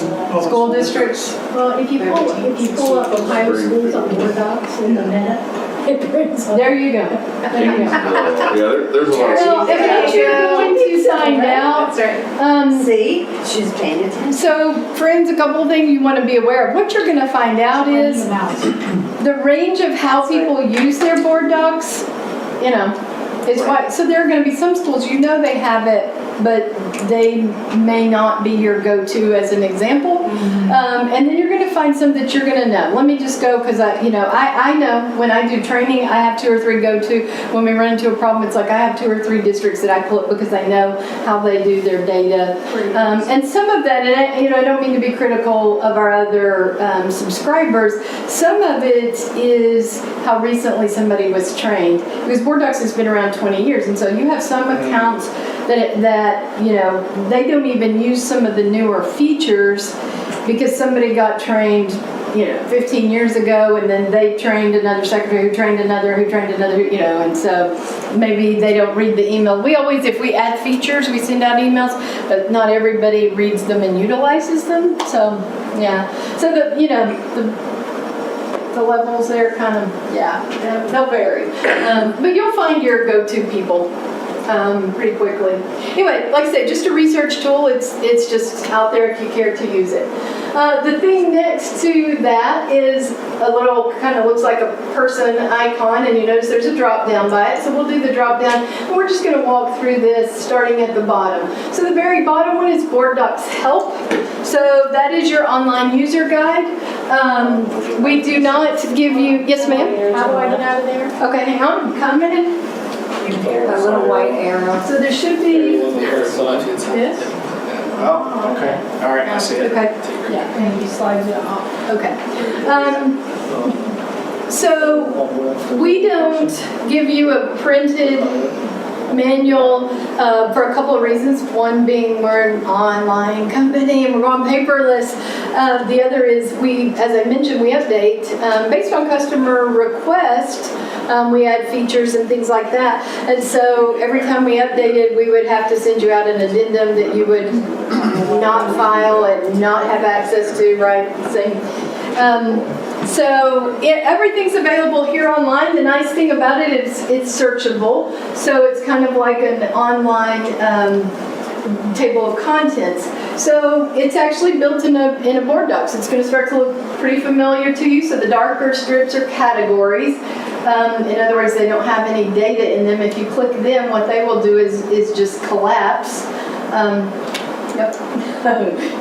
You're doing good at being vain, aren't you? And then the items are underneath there. So you click on an item, and the information comes up on the right. So you navigate on the left, read on the right. So whatever you click on, the information related to it and images and everything will come up over here.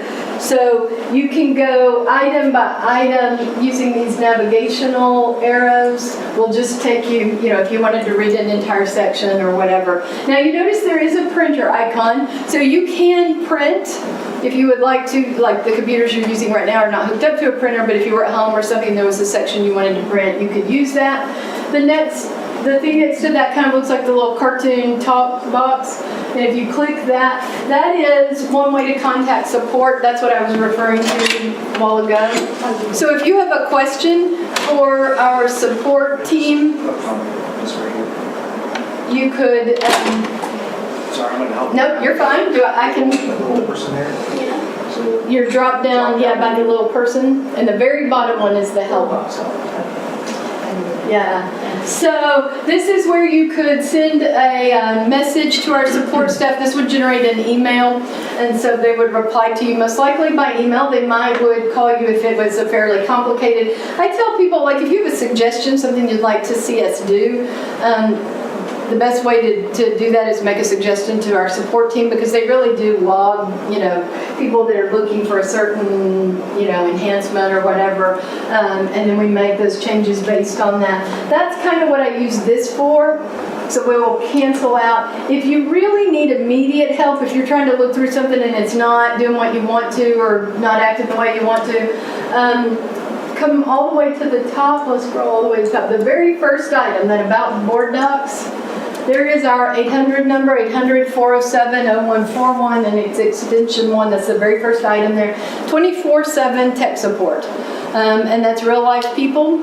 And it's not only real life people, it's real life board docs employees, it's real life board docs programmers. So, in fact, we called earlier when your policy first came in, and we were like, wait a minute, we're not seeing it. So we called, jumped on, and he was able to make some changes so we could just see it immediately. So, like I say, that's our programmers. They'll look. We'll ask you what district and what user so that they can look on the other side. So you may be right-clicking and it requires a regular click and they can see what's going on. Or it may be, an issue, a glitch, whatever, and they can resolve that too. It is software, it does happen. So anyway, that's our 800 number. They are awesome to work with. And like I say, some Saturday morning, 2 a.m. when you can't sleep and you're reading through those board agendas, you run into a problem, somebody's there. If you happen to get the voicemail, leave a message because our guarantee is someone will return your call within an hour. So always leave a message if you happen to get that. Okay, so one thing this is actually a good time to kind of point this out. During your meeting, all of your attachments now are going to open within Board Docs. You're not going to have like a separate document. Everything is attached to the item that it goes to. So you're going to have different windows that open up. You see right now we've got quite a number of tabs.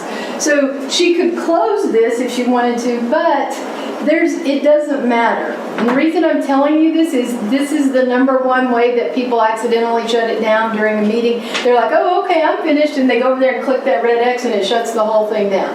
So my suggestion is when you have all these little tabs open, especially during a meeting, don't worry about it. My goal for you is meeting continuity. So you see the tab and it has the little tree. That's our logo. Always look for the tree and just click on it. Don't worry about all those tabs sitting out there. We're going to come back to the drop down by your little person icon. The next one is log out, which is self-explanatory, right? However, I do want to point out the system will not just time you out. So if you click that red X and did not log out and shut down and walk away, the next person on that computer could open it up and you would still be logged in. Board members, this is why I really spend a couple of minutes with y'all to point this out, because most of these folks are going to be using it in their offices, pretty protected. You may open it at home, at work. When you get that email, I'm sure you're just dying to get right into that agenda. Your agenda's ready, you want to open it wherever you are, right? So if you're at home and you're on a shared computer, your kiddos use it, your grandkids, your spouse, whatever it happens to be, you want to be sure, because this is going to have confidential information, just like you get in your board packet. You want to be sure you log out when you're finished. So that needs to just be a habit. It needs to be a habit at the end of meetings if you'll all just kind of help remind each other. The next one is where you're going to change your password, but not now. So we'll click on it to see what that's going to look like. Your old password, of course, everyone's the same, and you entered it a moment ago. Your new password has to be at least 8 characters, has to include a lower and uppercase, and at least one number and a special character. Then you'll repeat it, and it will allow you to change it. For now, we're just going to cancel. Yeah, we're not doing that yet. Okay, we'll come back to our drop down by our little person. And the last thing is where you can update your contact information. So if something were to change about your information and you wanted to change it, you can change it yourself here in the update contact information. Okay, so that's where all that is. Now we're ready to break down backward. Question? We still good? Okay, so we're going to now look at our meeting agenda. So we click on the agenda. We created just a training agenda. It's not a full agenda. We created the framework and then added a few items. So let's click on View the Agenda. And there it is.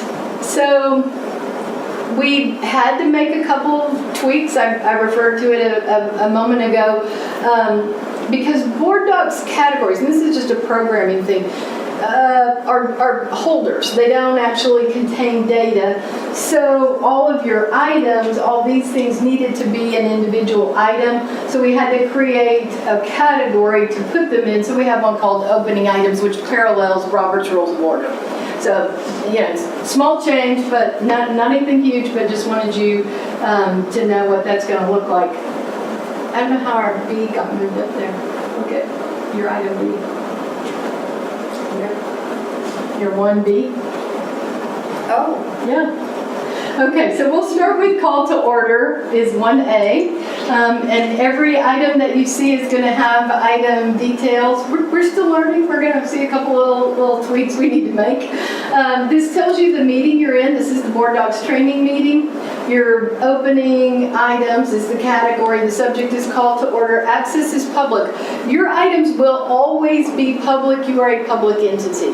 We do have a handful of private boards, corporate boards, and they can make their items private. Y'all cannot. So you will always have your items marked as public, and the type on this one is procedural because it's just something you do at the beginning of a meeting. You don't vote on it or anything. But while we have it open, let's look at these content fields. You see that there are 3 areas: public content, administrative content, and executive content. So executive content is exactly like it sounds, executive session, closed session items. So that's where you would put content that would, that is legally protected by law, and you're allowed to, have it apart from the public. And so that's where information, no one sees that particular field except the people, not even all the people in this room. You right here, your superintendent, your treasurer, I'm sure. So that's who sees that executive content field. That's the only folks that do. In fact, I can't see it. If I had my computer in here, that wouldn't even show to me. Your administrative content is information, and you read everything. You do what we call read up. So board sees it all. So you see your executive, you see administrative, and you see public. Administrative is not necessarily, protected by law. Somebody could ask for it if they wanted, but it is kind of that mid-level. It's something that maybe we don't want to push to the public. Good example, overnight field trips. Your kiddos are going to stay overnight. They're going to, we looked it up earlier. The Wilds. Is that's a place? Okay, Yes. Well, it sounds fun. Sorry, in Ohio.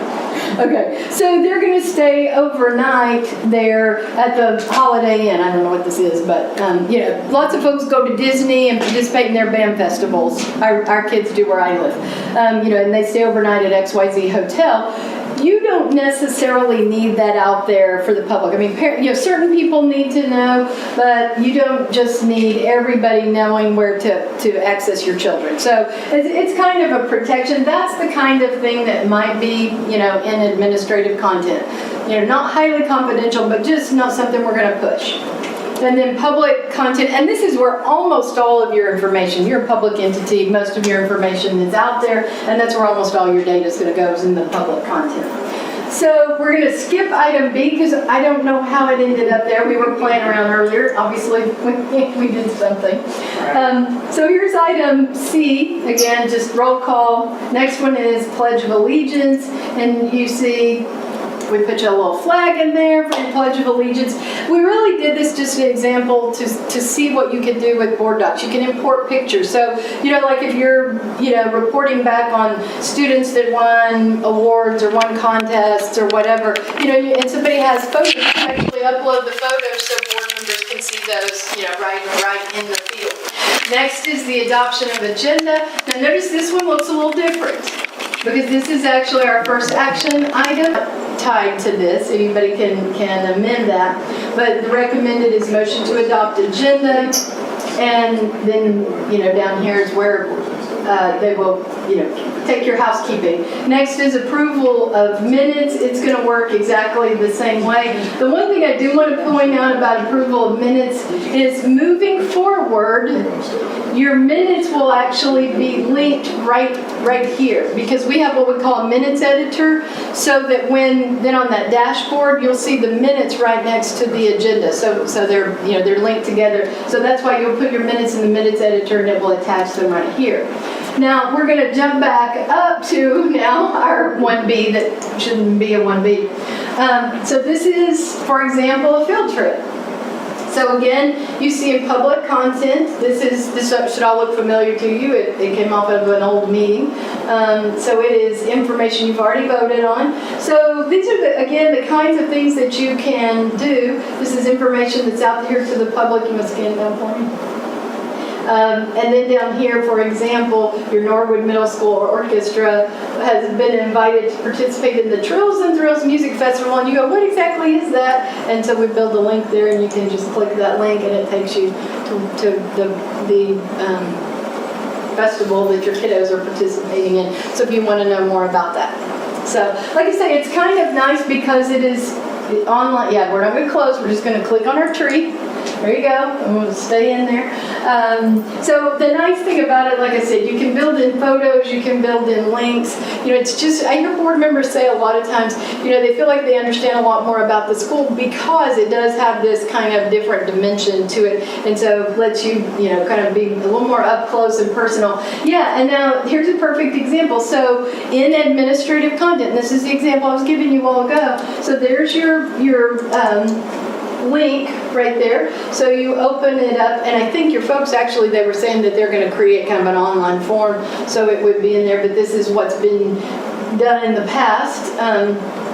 And so, oh look, Hamilton High School, I live in Hamilton. So right here, you know, you can see your information, and you understand now we put this in administrative. It's got specific student names, student data that of course we wouldn't, you know, necessarily have out there to the public. I don't know if we have any information in Student Rising Stars. I think we have just a little bit, you know, basically how you're going to see your new policies, revisions of policies. Again, your policy document, you're losing me. It's down here. So, and of course it's attached, but in public. So you click on it, you open the attachment right in the field. And it's right there, and that one is in the public field because, of course, public sees, you know, policies that are being considered. Employment, I think, had information in it. And so here's a good example. You see quite a lengthy amount of information in your employment field. These fields will actually hold like 12 pages of data. I don't know that they would ever actually put that, you know, if something was that lengthy, they'd probably put it as an attachment. But you can, you know, scroll that. So you'll get all your information and data right there. You can have, an item can have as many attachments as you need. So I always tell people, you know, if there's something that you're attaching that's particularly lengthy, you know, they can break it down to different sections. It is all ADA compliant because they'll type in, you know, like what the attachment is so that if somebody's at home using a reader, they can read it. So ours has all been approved through the Office of Disabilities. I can't think of the exact name of it right this second, but anyway, it is ADA compliant. So that's basically, in a nutshell, what your agendas are going to look like. Like I said, a lot of these are just kind of placeholders, you know, because we built out the structure for your meetings. Let's come back out, click on meetings, so just come back out to the front. So you see that it is printable, so you could print the agenda. This is what the symbol is going to look like, which is basically just your categories and your items. And then the other one is detailed agenda. Friends, I want to point out one more time, everything in Board Docs is tied to your role. So if you print this and you are a member of the executive, then it's going to show all of that. So if you printed it, you'd be cautious with it, I would assume. So we'll close this. It has a, it doesn't really have official minutes in there, but this is where they would reside. So if you want to just click that, yeah. So the minutes are there right now. That's just kind of the structure, but that's where your minutes would be parked, and we'll close that. As I was mentioning earlier, that way that puts them right there with the meeting agenda so that people can look at minutes, refer back over to agenda if they want to see more detail or whatever. You notice that we have a share button here. So this is how, when your agenda is completely put together, she'll click that share button and it'll open an email option, and she'll email you the link. What you're going to get in your email is the link that says, you know, your Board Docs is ready, click here. And you'll have to click and log in and everything, but it'll take you right to that meeting. If they had to change an item and it had already been made active. Like I know in the summer, personnel might, change. You might get that perfect teacher kind of, late in the game after you've already gotten your agenda. They can update the agenda and then actually view agenda. They could send you a link to just that item and say, this item has been updated, so they could send the link from here. So that's it in a nutshell. What questions can I answer? So I'm thinking if I were new to this, I would perhaps go directly to the print report and just look at it like that. Perhaps the evening of the event of the board meeting, but before that, I could really dive in deep. What's been your experience for people at their very first board meeting using this? Most people, we have done training and built the meeting for that night, and and used a meeting. You'll find, it's new. It's a new format and kind of something we're working with. However, it's pretty user friendly. So most people just, to quote the phrase, rip the Band-Aid off. The sooner that you jump in, if you push it back and it's going to be harder. The quicker you jump in, you're just going to be able to move forward with it. And like I said, it's pretty simple. You just open your agenda, go to that first item, and then I would suggest that you use your navigational arrows, and so that just takes you. You're not on call to order. And then that just takes you item to item to item. And so, all your information is right there. And we've structured it where it really should look familiar. We structured it pretty much, like what you've had. It just is now electronic, but certainly the print function is available. But I would dive right in and I know that you all take your packets and study them in advance, right? Really,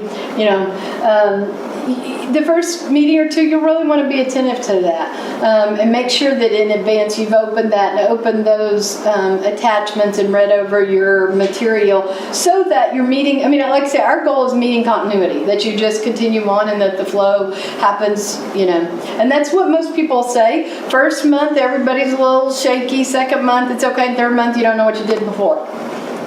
So it will be a pretty smooth transition, I think, into it. So you mentioned depending on the role on the board, your view looks different? All your board members, the view is the same. Okay. It is your internal staff. Okay. Do not have access to executive content. Okay. I was curious about if our president's view looked different. So, okay. No. And some people, you can actually use that executive content area. It doesn't just have to be content. Lots of folks use that like to give instruction to their board.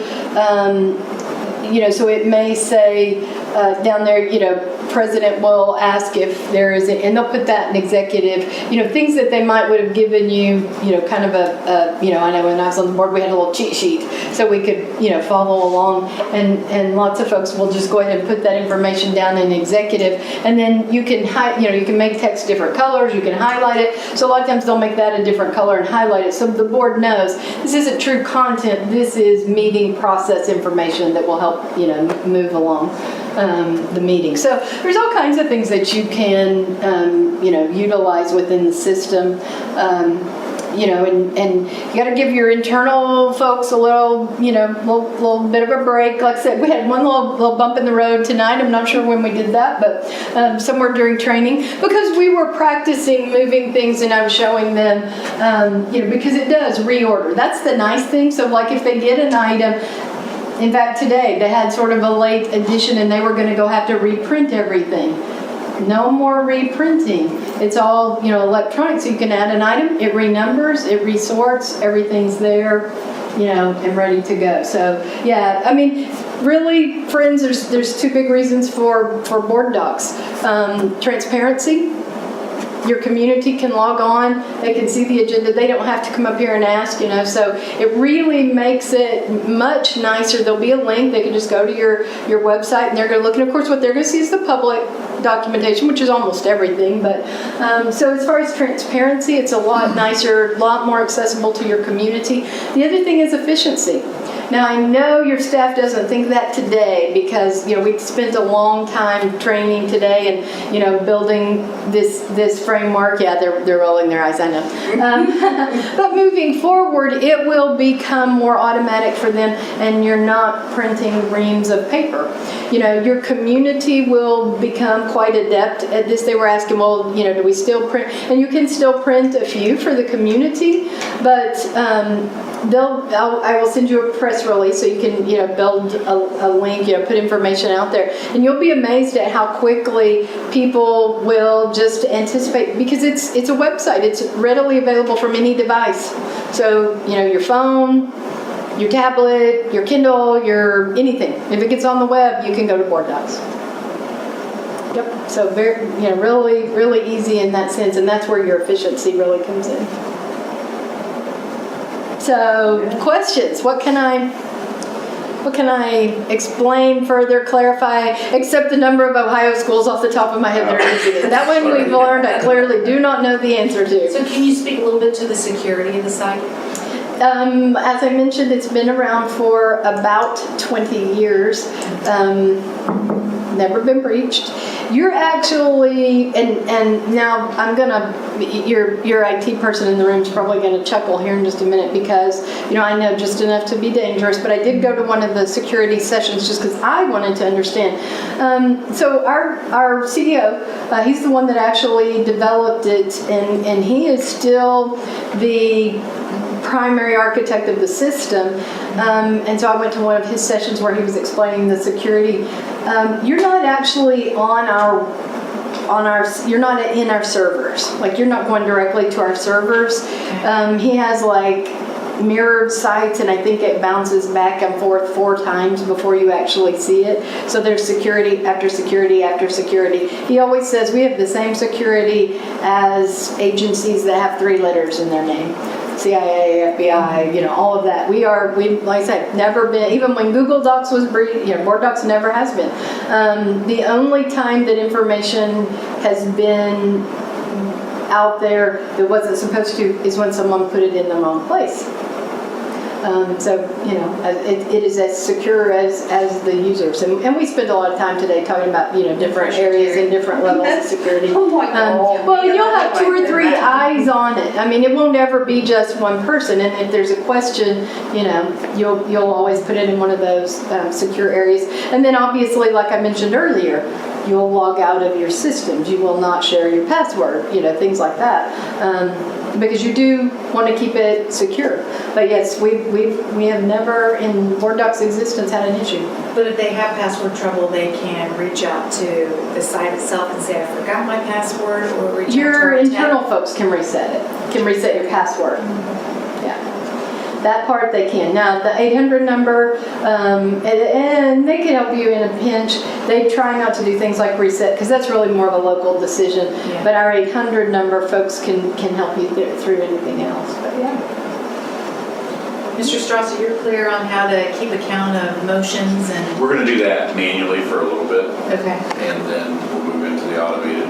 Well, the way that we developed it, I think you'll still be able to print off, so you'll have your form. We did that specifically for that reason. Okay. We entered your kind of information, who makes the motion, who seconds, and then your little chart into each item that was an action item, so that you could print it off, and then you'll have that to be able to do that.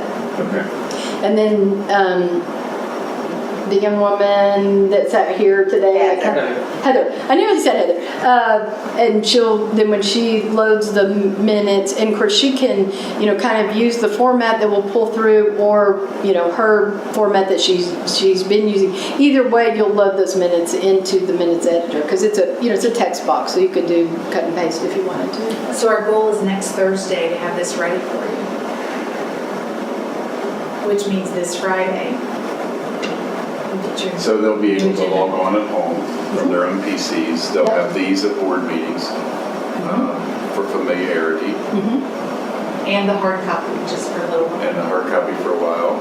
Are we still going to be emailing traditionally for a while, or are we going to go straight to this for We're Friday? gonna go straight to it. Well, on the email, I mean, unless you had her do double work and create one in some other form, there really won't be a hard copy that you can email. It is just the link. We could And if you scan feel it, more scan it, comfortable. email it, but all Oh, the okay, yeah, exhibits would true. be I on guess you there. could put, yeah, see, the exhibits wouldn't be. So, you could, I guess, add through and scan it all in.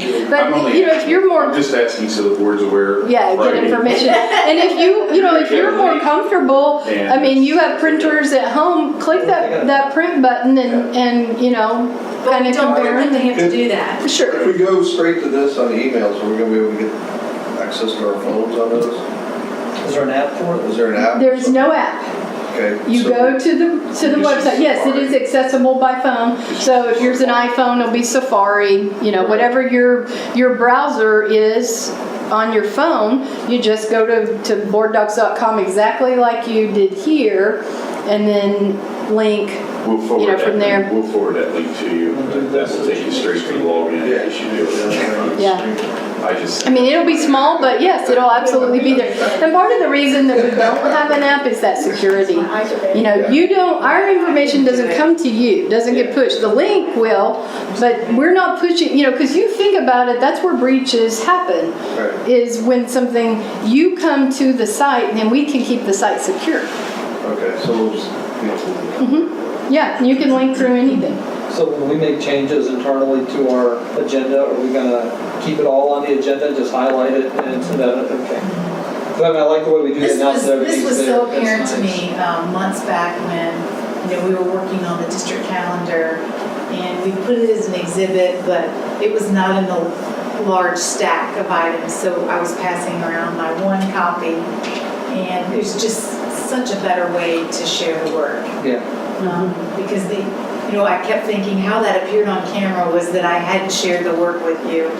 And that is certainly not the intent. The intent is to be transparent to, of course, all our constituents, but to make the work readily available for your review.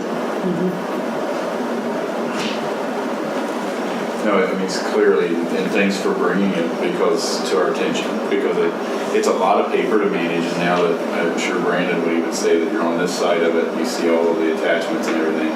It's not just a 5-page agenda. There's a lot to manage. Oh, yeah. There's cost to managing it, and it's very robust, and the cost is relatively inexpensive. It's slightly over a couple $100 a month to pay for this on an annual basis, and gains access for your public, and I think will make us more efficient in here with what we have to print and everything. So thanks for letting us try it and being willing partners in that process too. And what you're going to learn over time, you're going to love that search feature. Like I say, I'm not on a school board anymore. Well, I'm not even talking about just the meta search, but just your local search. But I am on a couple of other boards, and we are still, forever. Who did we place on this committee? Who had that bid? You'll just be able to go in and find it. And the search feature is worth its weight in gold to me. On any boards or anything that I'm on, because you can just go in and look it up. I was visiting with somebody the other day. They had a contract, somebody had repaired, I think it was a roof. Were having issues with it. Well, they couldn't remember exactly. So went into their board docs, pulled it up, and were able to, this is the number, here's the information, it's right here. And we're able to find that person readily, and had all the data, the backup where the person gave them a warranty and everything, so they had it all attached. And I may have mentioned this if you haven't figured it out from the accent that I live in Texas. And we had a little storm last fall. And nearly 300 entities along the Gulf Coast flooded, lost all their data. Cities, counties, school districts, all kinds of entities don't have those records anymore. They've just lost all those paper, those scads of file cabinets, and so the folks that had theirs electronically did not lose their data. Yeah, I mean, we're moving that direction. It's all a change, but we're moving that direction, and it is certainly more secure. Yeah. Anything else I can clarify or thank you so much for your time and your trust in board docs, and thank you for your service. I've been there, I understand, you know, everybody stops you to tell you what a great job y'all are doing. Yeah, I've been there. Been there, done that. Okay, so we can't forget to change our password? Yes, yeah, now you can change your passwords. Now you can change your passwords. And you'll also want to, at the end of a meeting, log out. And you'll just want, in fact, you can put that in that executive, you know, on your adjournment, log out. That's to remind On the everybody. Chromebooks, you just click exit session and sign out now. So that's all you have to do, click exit session, the red box in the lower right I'll hand change my side. password. Okay, and then sign out now. What was that? Lower right hand side should say exit session. Oh, you first gotta I know go to we're your gonna have to vote person update and this click every log 6 out. months, or 60 days. Oh, you're already Oh, that one, okay. Yeah. 6 months, it was 6 months. Refresh for a minute. Just making sure before I put it in here, I'd have to forget. Yep. Got it.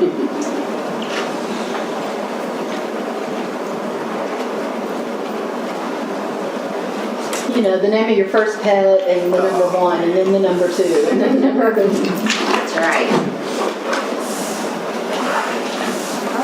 Well, thank you very much. We Thank appreciate you. you. Thank you very much. Now I will go about trying to find my way. I know. Where I'm going next. Oh, you have to officially close it out the meeting? Yeah, they've done this, sorry, not mine.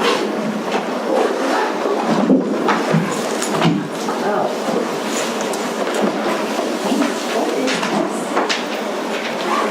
Keeping these in here.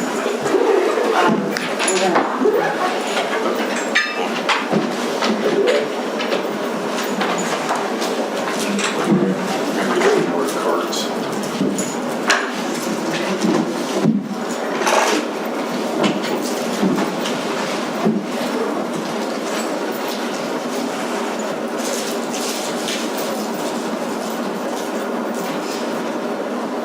Jerry, You're when waiting you're, on me, aren't you? Jerry, when you're ready, you could adjourn the meeting. We are adjourned at 7:47.